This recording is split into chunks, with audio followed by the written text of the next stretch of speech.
Hi, Jim here, just dropping in before this week's episode to tell you about my latest movie, The Apocalypse Box. It's a horror film and I'd love for you to check it out. If you go to apocalypsebox.co.uk, you can find all the links on where you can watch the movie. Right, let's get on with this week's episode. Hi, Jim here, and you're listening to the Honest Filmmaker podcast, career advice from people in the business. This week, I'm speaking to filmmakers Georgia Conlan and Martin Hardwick. Their film Charlotte recently premiered at the Fright Film Festival, and the film's now been released on Amazon Prime and Tubi, both here in the UK and in the USA. I talked to Georgia and Martin about the film. We talked about what it's like shooting on a low budget, how they got the funds to make the movie, how they put it together. I also talked to Georgia about directing the film. She's also the star of the film, so we chatted about what it's like to direct herself in the movie. We talked about some of the challenges they faced along the way, sales and distribution. So the film was put onto Amazon and Tubi via Film Hub, so we talked about that process a bit. And we talked about their advice for people in the same position as them working on their first debut feature. Enjoy. So the movie's called Charlotte, and I'd suggest someone, if they're going to listen to this, is maybe go away and watch the movie first. I'm going to try my best not to spoil it, but just in case, maybe go watch the movie, then come back and listen to the podcast. But first of all, I'll tell you what, Georgia, can you tell us what the story is for the film?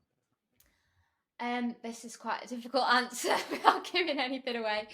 So essentially it's about a young girl who runs away from home. So she's from sort of an abusive household, and she doesn't have a very good relationship with her dad.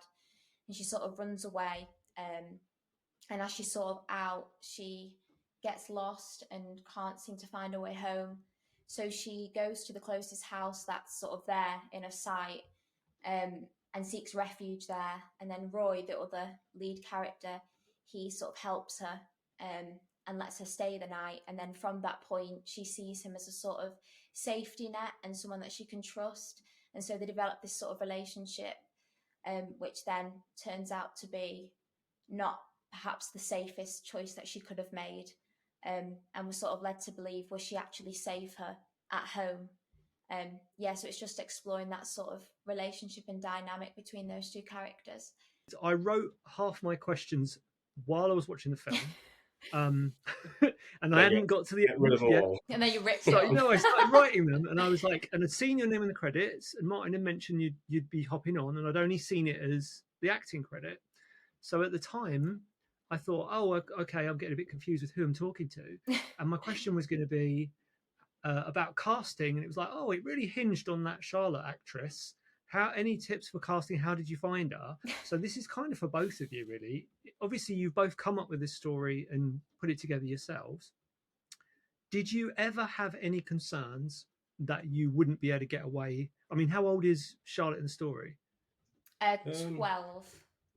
12. I'd say 12. I think that's kind of as young as you can go with it, probably.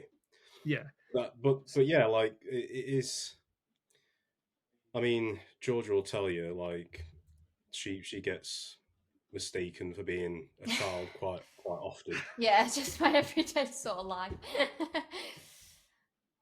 So did you ever? You weren't worried. You weren't like, oh, are people going to buy this? I think I was at first, because we originally had the sort of costume design being the secondary school.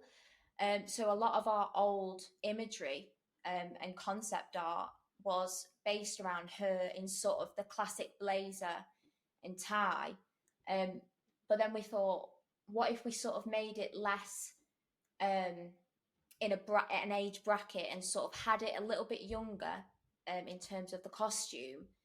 But she never says her age, so it was more, I don't know how young I can get away with, so we'll sort of create Charlotte to be as young as she can, and then it's up to people watching it to sort of make their minds up. So It was mainly down to the way I had to act it, but obviously because she's so far away from my real age, it was that challenge of, looking, it's one thing, but sort of portraying a vulnerable child is a different thing. So it was more that the acting sort of side I thought would be more of the challenge. But then because I know me and Martin knows me, and then when we'd shown, we had the first sort of cut, if you like, and we wanted to show people for feedback, everybody knew me, so it was hard we couldn't get that stranger's opinion of how old do you think this actress is, because they all knew it was me. So even then, it was more when we'd got to Fright Fest, we sort of knew whether it would work or not. It was a massive risk. Yeah, I think we didn't really experience any opinions from anyone at any point until Fright Fest, really, that didn't know Georgia, because obviously we didn't show many people. But it's hard. Even people that, you know, I know from work, they know of Georgia and what she does. So it's kind of we just had to sort of, I think, like Georgia said, I think it were more down to the way she were acting. I think you can look young, but like, I think if you act young as well, it kind of sells it as well. And I think that's what Georgia did really well. Yeah, definitely agree with that. Thank you. Then I guess the other part of that is, and I've spoken to actors before who've directed themselves. How do you, Georgia, know? Because I'm thinking to myself, I've done a little bit of acting, but how do you know it's any good when it finishes? How do you know you've done a good job without all that sort of self-doubt coming in? Or how do you know it's good when it might be terrible? Well, how do you direct yourself? Yeah, I think it was weird because that sort of doubt came in the editing stage, because usually, this is obviously my first time directing myself in a feature. So usually when I've just, you know, acted in something, it's out of your hands, and then you see it perhaps a year later and you're like, oh, that's what it was like. And then that was it. You don't get to see all the versions. But I guess directing myself in the moment, because it was mainly just myself and Dean Kilby, it was more if I sort of felt it was real whilst acting it, I trusted that. And then on playback, I thought if I could sort of see that be translating well, or Martin's reaction of that was a bit. It had to be my opinion. It had to come down to my opinion, and Georgia, you know, it obviously she'd be thinking it's terrible or whatever, and it kind of, because it was just us two editing. Yeah. It just, you know, I'd have to sort of be firm and say, no, this is a really good take. Yeah, it was the editing that was a nightmare. Yeah. If you're an actor, normally you, like Georgia said, you kind of go away and you just wait for it to sort of appear on TV, or you go and see the premiere or whatever. But Georgia's there and she's able to sort of go through every single take, and like, you know, I think that's a lot harder than sort of going in and doing your job and then sort of leaving. Yeah. I think having to, you know, go through it and watch it over and over and over again, and you know, even for me, like just from the filming and editing side, you know, by the time we'd finished the film, we were like, is it any good? I don't even know if it's any good or not, because we especially with it taking like, you know, 4 years to complete, it just, you know, it got to that point where we just felt uncomfortable about it. We're just numb to it, like, because when you've done sort of every single role, you start doubting yourself, like, because we're making it for us as well. There's no big studio, there's no producers, like, when's it going to get done? So we had the freedom, which was amazing, but then I think we needed to sort of rein it in a bit and think, no, this is it, this is the final edit, I'm happy with it, and then this is what we're sort of going to show as our sort of final piece. But I think in terms of just directing myself on the day, it was more, I sort of, because obviously it was very, very intense, if I felt it, then I trusted that was enough, because I think it's a sort of subject you don't want to overdo as an actor or a director. I think it's got to be in its purest form, or it doesn't sort of work. Yeah, absolutely. And I think what you've done well is the performance and the style you shot it in match quite nicely, because you could have easily done stuff with a camera that could have misrepresented that performance, or that performance could have very easily gone into melodrama. And I would say I totally agree with you with the screening the film, because the problem with that as well is when you finish it, you show it to your friends and family, and none of them are going to say it's rubbish. So you can't really, you haven't got a good barometer from them whether it's any good. So yeah, it's really that festival squeaky bum moment when you're watching it and trying to work out. We were sat at the back, just kind of all tense, going, I was "Oh, ready it's to rubbish, walk it's out. I was rubbish." like, I'm off. I'm sick Yes, of it. I know the feeling. I know the feeling. So talking about Fright Fest, what was that like for you? And yeah, tell me about Fright Fest. What was it like? Well, I think it was kind of like, it was a bit surreal because we kind of, um, I don't think we weren't expecting it to get into any festivals. We'd sort of entered quite a few, and you know, no one seemed interested. So that obviously backed up our ideas that, oh, we've made a rubbish film, and Yeah. we'd sort of given up, and we'd sort of just put it through, you know, the usual kind of self distribution thing, and it was kind of all geared up for just going straight to streaming. And then we found out about Fright Fest, and it was like, oh right, well, you know, it kind of gave us a bit more of a, oh, maybe it's not so rubbish then.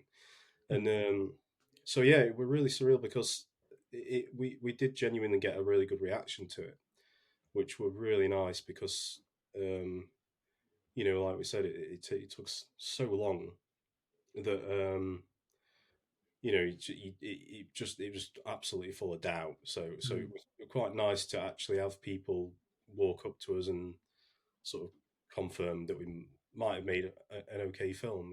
So it was really nice, and it kind of gave us a bit of a, you know, I don't know. I think we needed it because otherwise it would have felt a lot like it had not really kind of paid off. All our hard work hadn't have really paid off.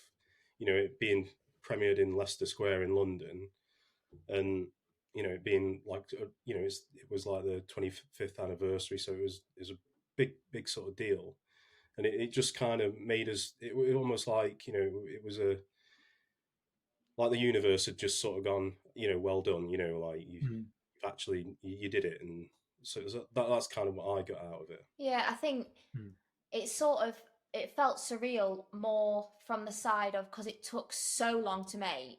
It were like sort of a running joke. Like my brother would like send me things in the post saying one more screenshot because we kept going coming soon for 3 years.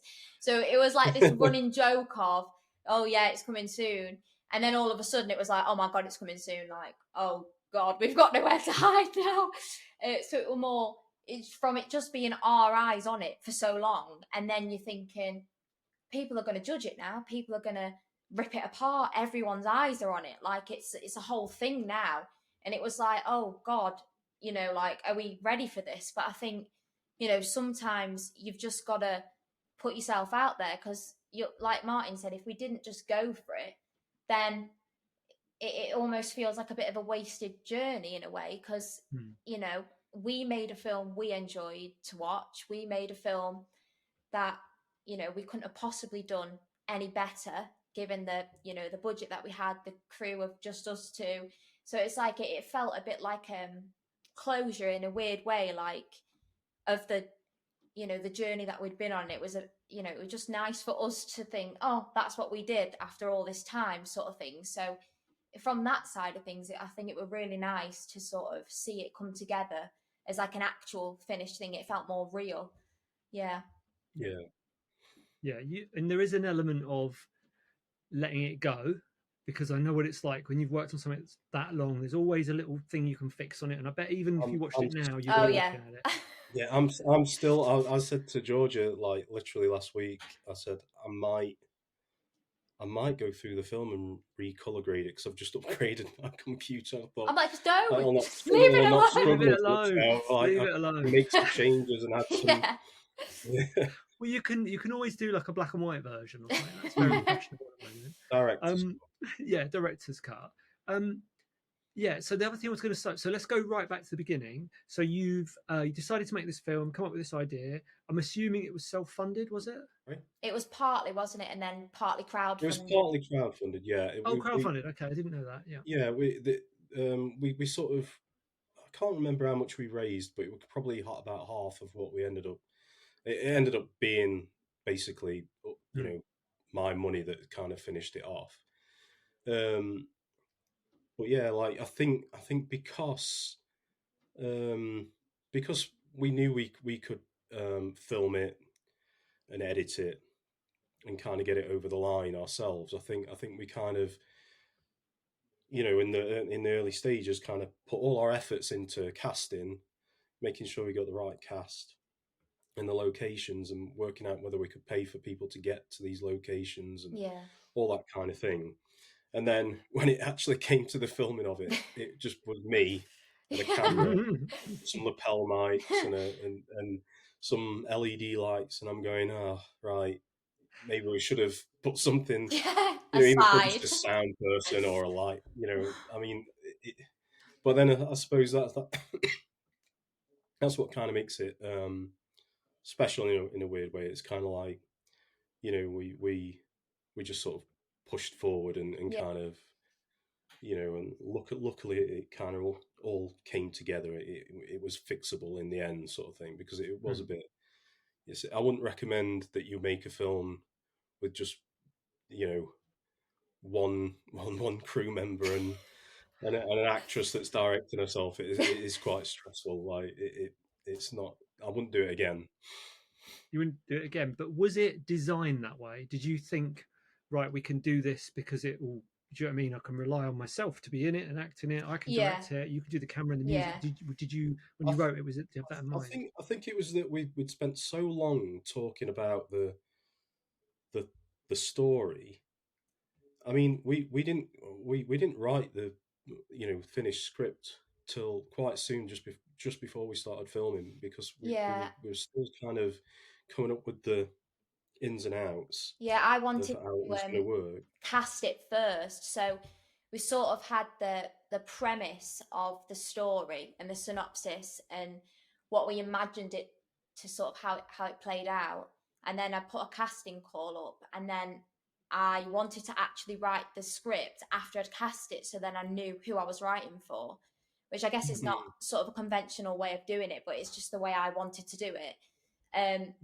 So when we'd had all the cast, and I thought, I want to work with this person, I want to work with this person, I then sort of, well, there were characters created based off just the actors that were never meant to be in the film.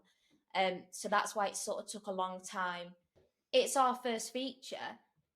Like, for me, I'd rather have watched the film and gone, I didn't like that, than watching it going, oh my God, why did we let that person change our mind with that? What if we did what we wanted? And for us, it was always important to just do what we wanted to do, how we wanted to do it. So then upon reflection, we think, well, they were all our choices. And then almost we can then step back. And when we make the next one, we know what our strengths were, what our weaknesses were, because we covered it all. So then the next one surely would be better in a way, because it was only us that sort of had to make those decisions, if that makes sense. And also, sometimes it's about learning what you don't actually enjoy doing. Yeah. If you're not a kit and equipment person, or if you're not this, you're not that. It's just like, I had to do that. Done it myself, first feature film. The other thing about you guys, I'm right in saying you're actually a couple in real life. Yeah. This happened because of this film, and I just made a poster and put it on Instagram. Like I tried to sort of, because I'd never made a film before, so I didn't even know about, you know, casting websites or anything. I just sort of thought, I'll see if someone that looks at this on Instagram and gets in touch.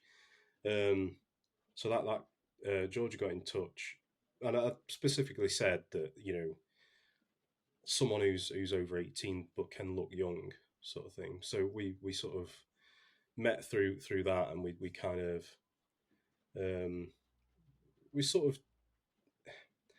we met, and then we ended up sort of, we filmed a few scenes with another actor, and it kind of didn't come together right. And then I just realized that when me and Georgia were talking, she just completely understood my story better than me, basically. So she'd be going, oh, what if this, what if that, and, you know, why don't we ditch this scene, and we can introduce these characters. And it kind of, then we ended up getting really excited about it, and kind of looked at it as a completely new project.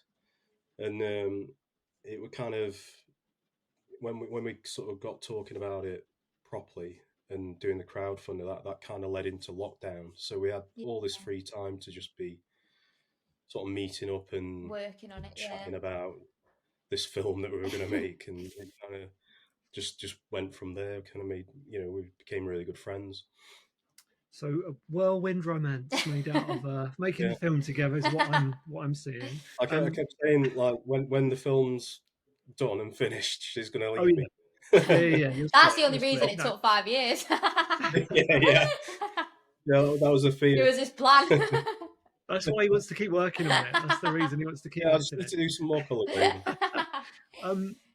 What's interesting there is, so I direct, my wife produces. I know a lot of people who do as a couple work together, and often it's because you'll have no one who will have your back more than your partner in any situation, creative or technical, money, all that kind of stuff.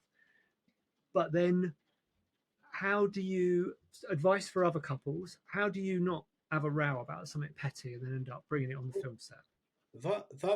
That surprised. I think we were surprised ourselves when we got to the first week of filming.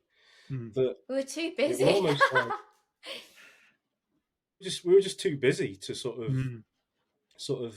be a couple. When we were filming, we'd get to the end of the day and we'd kind of go, "Oh, I haven't really spoke to you properly," or because we'd just be so focused on what we were doing. But like you said, it is like that. I think a lot of people say, don't work with friends and family and stuff like that. But I mean, it obviously depends.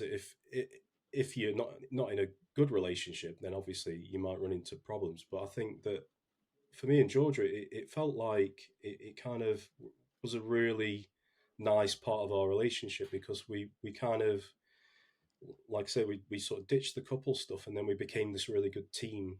Because we had to have each other's backs because we had so much to do. But I think my advice would sort of be, remember that you have got a common end goal, and it's sometimes I think you have to do what's best for that rather than your individual egos. And I think there's a reason why, like, you're making a film together. It's because you want to. So you always have to remember that you're doing it by choice. And because I think sometimes for me, when it was like, we'd still be editing, it'd be like 4 a.m. and I'd be doing ADR and I'd be like, I just can't. But then I think, well, it's okay to take breaks because we're doing this by choice, because remember that this is what we want to do. And I think my advice would just be to remember that, you have got a common goal at the end, and it's not personal. It's to reach that goal that you set out to do in the first place. Yeah, absolutely. And I know from experience, so the first feature film myself and my wife worked on, I'd edit like yourself, I'd show her a cut. And if she sort of said, "Oh, this bit's not working," obviously there's a little bit of you that doesn't want to change it. It's sort of you've embedded it. You're like, "Well, this is what it's like." You don't know about horror, and it's easy to dismiss. But if you let go of that ego and go, actually, that's a really good point. It's all about making this thing as good as possible. I got a bit annoyed because I kind of want to. Sometimes I'd be thinking, I've done a really great job of this. I'd be really proud of it. And then George would go, "Why don't you remove that bit, put that there, do that?" And it'd be like, I'd want her to be wrong, but then I'd go, "Oh my God, that's such a good idea." Like, I got so lost in something. I think sometimes though it takes different pair of eyes, because if you're just staring at something for so long, sometimes it takes someone else to come in and go see it from afresh. I think that George is very story orientated and thinks about people, where people are in their heads, whereas I'm quite more of a technical person. Does this shot match up with the next cut? Yeah, and is it flowing right? And it's two ways of thinking. I think that's why it works really well, because I'd sometimes get lost in just trying to make it so it'd flow. And then George would come in with like do we have to see this now? Could we see that later? Yeah, I'll move on from the couples therapy. I think it seems like you're doing all right. So talk to me about sales and distribution. You say sounds like you've put it up on streamers yourself. What have you done? Film Hub? What's your sort of? Yeah, we went through Film Hub quite like I said, we weren't really prepared for Fright Fest as it's a a horror festival. And this is more of like a dark drama kind of film. It obviously has got like that sort of tone to it. I think that I can imagine horror fans liking it. But I think we like I said, I think we'd lost a little bit of I don't know. We'd lost a little belief in ourselves, and we just thought, well, let's put it through Film Hub and see what we can get on, and maybe we'll make a bit of money, and we'll sort of feel like that's the ending that we wanted. It was worth doing because maybe we'll make a little bit of money.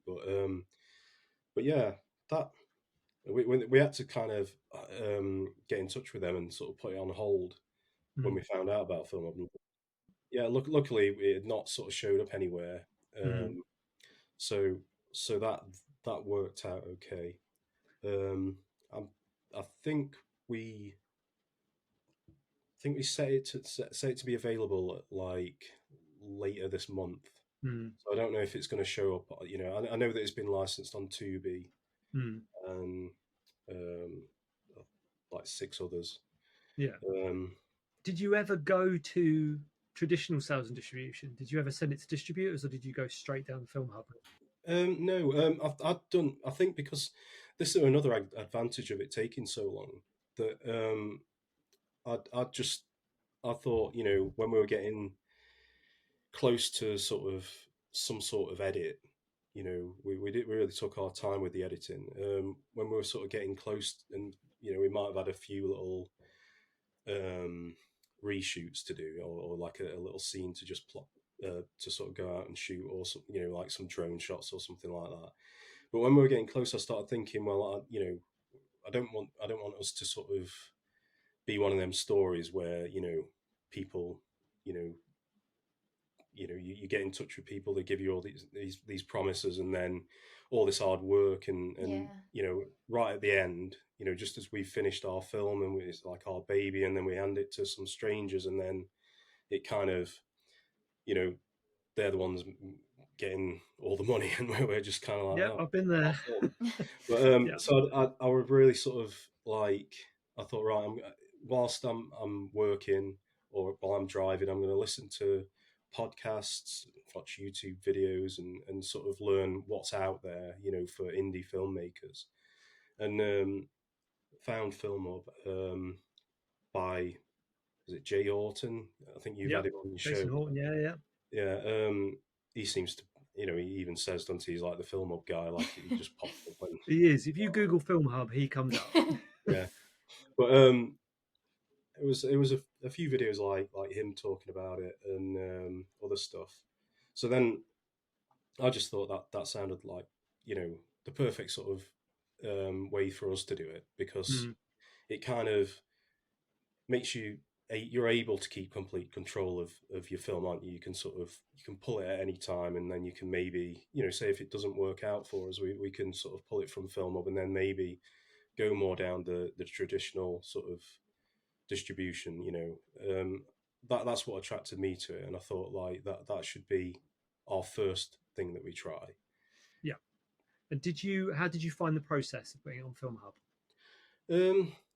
I can imagine for some people it'd be a real pain to do, because it's kind of you've got to have the right size images, and there was a lot of steps like that, and the right formats, and you've got to cut a trailer together. And I think just luckily for me, I used to be a professional photographer stroke videographer. I used to do I spent like 12 years doing weddings.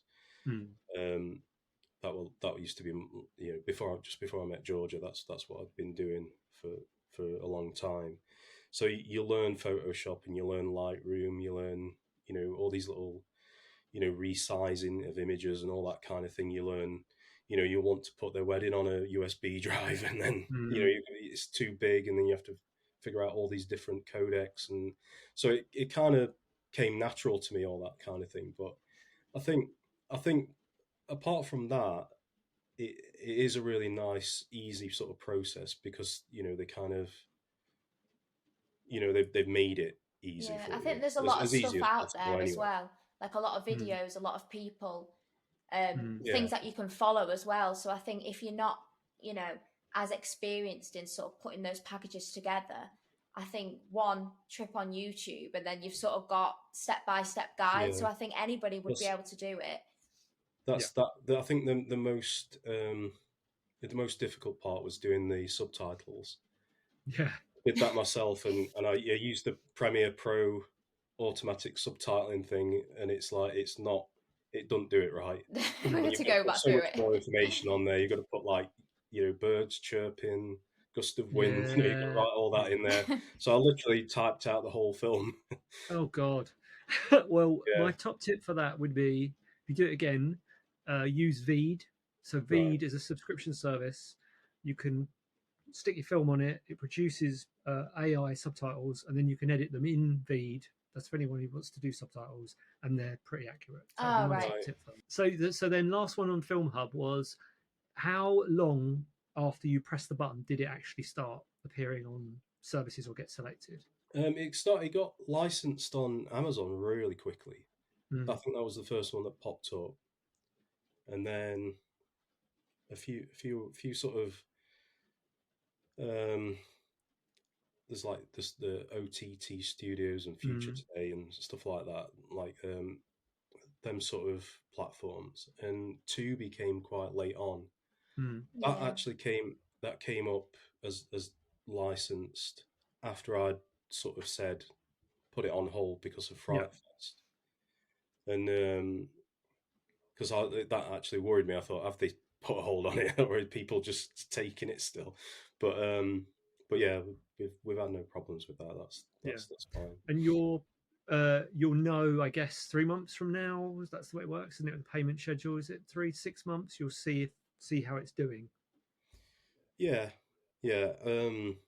That's kind of like that. That is the sort of, at this stage that we're at now. Mm. It only just sort of going live on Amazon, and then going to be live on other stuff soon. I'm guessing. Yeah. Because it has been licensed for a while, so I'm assuming that it might be a little. It could be a Yeah, few you more don't. months. That's the I one don't know. thing you don't get an exact date. It's just like a surprise. Like you type in and go, Yeah. oh, okay, there Oh, it it's is. up. Like yeah, that's what it's like. You're like they just don't say, oh, by the way, it's on now. They're like, it'll be on Mm. at some point, and you're like, Yeah. okay, just every day. Like, is it on yet? Yeah. Yeah. I think that's the stage that we're at now is the we're kind of waiting around now just to Yeah. see is it I'm checking Tubi all the time and Mm. logging into the film up thing just to try and figure out what's going on. But I think you've kind of got to leave it at some point and give yourself a break from thinking about it. Yeah. Yeah. And stop checking emails and just sort of let it kind of play out. But we did trend on. We might still be trending on Amazon. Oh right. Oh lovely. And they're trending Yeah. now. Yeah. So I'm hoping that sort of helps us out. It's a good sign. That's a good Yeah. sign. Do you as a Film Hub person putting your own film out there, obviously you're responsible for the promotion of it. Yeah. How have you found that, and have you got any tips for people to help promote your film? Well, we sort of thought we were going to hold off a little bit with putting any money into advertising until we had Amazon and Tubi, because with sort of with the bit of research that you can do, it does tend the word on the street is that Tubi's the one where you make the money. It's free as well for people, so you're not if you've not got Prime, you're sort of asking people to pay. So it's like Tubi is accessible to so many. I don't even think you need to really make an account. You can just search films on there. So we were going to wait for that, weren't we? Yeah, but then we sort of posted the trailer on TikTok, and I don't know if I just accidentally put some good hashtags on there or something, but that got it's still doing okay, but it went up to sort of 100,000 views quite quickly. And people were really engaging in commenting, and there's like nearly 2,000 like saves and shares, and people seem to be sending it to each other. and I think that's why we've started trending. Yeah, I think like I think we just sort of hit that right little. Yeah, I don't know. I think like personally, I mean, we don't know yet because we've not fully gone out there with like a sort of advertising campaign. But just for me, like I always find it really engaging when I'm on TikTok and then you see a clip of like something happening like in a film, and it's like most shocking film ever, and it might not even match what's sort of going on, because then you're in the comments thinking, what's this film? And I think, you know, a lot of videos I've watched, the advice has sort of been, take little clips and little quotes and just put it on TikTok and just keep putting it and hashtagging it, because eventually people will just search it, and especially if it's on something like Tubi, because, you know, they can put it on, it don't cost them anything. If they don't like it after 15 minutes, they can turn it off. So I think it's sort of TikTok I've seen is the sort of, you know, place to be sharing clips and stuff. I don't know, that just seems to be doing really well at the minute for sort of engaging people. I think it's just about how you caption it, I think. There's a lot of indie films on there, isn't there, at the moment? And it does seem to be sort of women in peril kind of films that are doing quite well. Like true crime style things. Yeah, and I think as well, I don't know, like them sort of films, you can kind of let them off a little bit. It's a bit like horror, isn't it? It's like if they're not like really slick Netflix quality productions, you're still intrigued in them sort of stories. You know, we didn't kind of write Charlotte for that purpose, but I think, you know, it's just around now it seems to be that that's quite a popular genre, isn't it? It's kind of kidnapping, you know, girls being kept in basements for years and stuff like that. It's a lovely genre. I know. It's like the serial killer thing. Everyone's obsessed with serial killers. Yeah, it is strange. I mean, I have to say yours, again, I'm not going to spoil it, but yours starts off in a very different place than it ends. Yeah. So it's good at subverting that kind of genre. So I'll be really interested to see what people make of it once you get your first report, see how it's done. Yeah. So, what a simple technical question. People love the technical questions. So this is, what was it shot on, and why did you shoot it on that? Right. It was shot on a Sony A7 III, just right. The camera that I was using for shooting weddings. Yep. I'd sort of, you know, I'd kind of, once I'd got that camera, I kind of thought, oh, this might be the one that might be good enough to shoot a film on, because before that it was kind of all, you know, 1080p and a little bit fuzzy, and, you know, like the Canon 5D Mark II and Mark III, you know, them sort of cameras.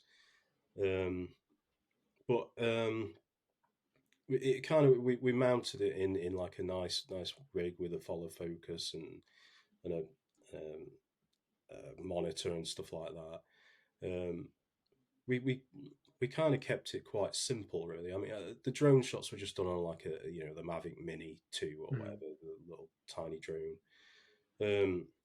But yeah, it was mostly just handheld. It was like I said, we didn't have much time, you know, you know, with the actors, and, you know, because we're on a tight budget, so it was kind of like I built a comfortable rig, you know, with a shoulder pad and 2 handles, and so I could do the focus, and it was kind of like just pick it up, do the next scene, and, you know, it would have been nice to have some, you know, more to have time to think about, you know, more fancy shots and stuff like that. But yeah, like obviously there's way better cameras out there, but I think, I don't know. I think it's more about the story. I think as long as you shoot as well as you can with what you've got, I think that, you know, hopefully people don't notice. You know, it's just I certainly didn't think it was low budget when I looked at the quality of it. I think it looked really good. Watched it on a big telly, so it definitely worked for me. Last thing is, tell me, why should people watch it? What is it like that they might have seen before? If I say what it's like, then it gives it away. Gives it away. All right, yeah, maybe leave that one. So yeah, It's like 2 films specifically, but you'll work that out after, because it's like, I think the only 2 films. I don't know. I think people should watch it because of that reason, because it's not sort of traditionally what you'd expect. And I think if people are interested in sort of from the filmmaking side of it, just because it was literally, I think it was between 16 to 18 grand in total for everything, and just 2 people on the crew.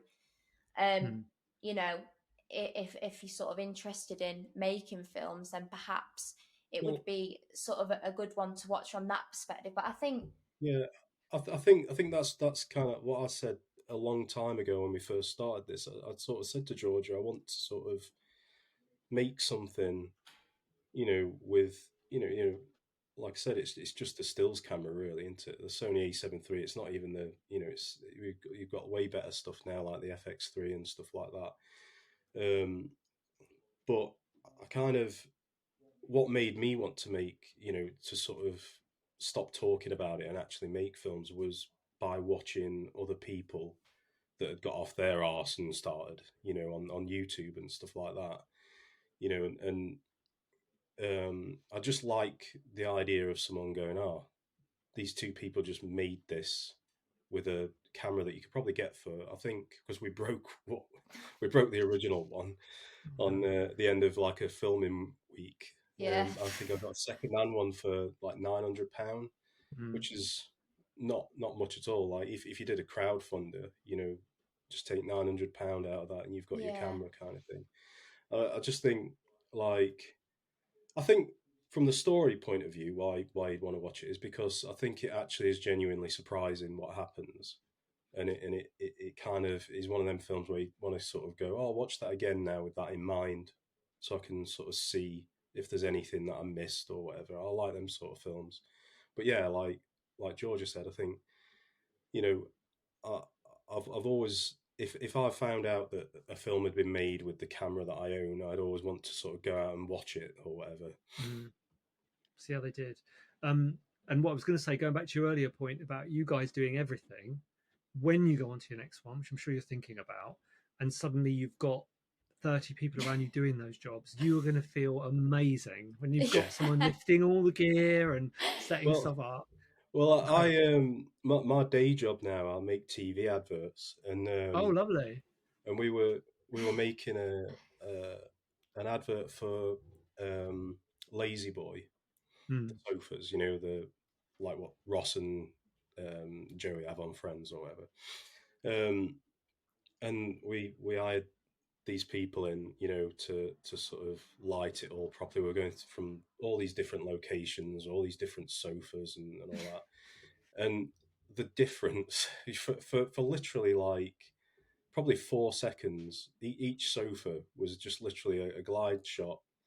As someone said something, sat on a sofa, and then that was it. It was cut. It'd just be one sentence by each person, and the effort in the lighting for just each of these scenes was insane. Like, lights outside to be sunlight, that be shining little slithers of light onto the bottom of the sofa to make it look more interesting.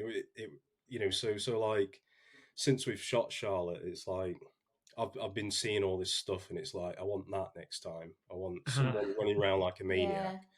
I think I will say as well, like, just for anyone listening, like, we're always looking to make connections. So if you are in sort of any role, crew-wise, any role, and because definitely when we make our next one, we'll be looking to reach out to whoever's interested in working with us.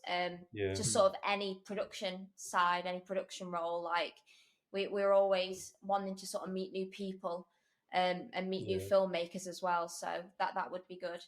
I hope you enjoyed that episode.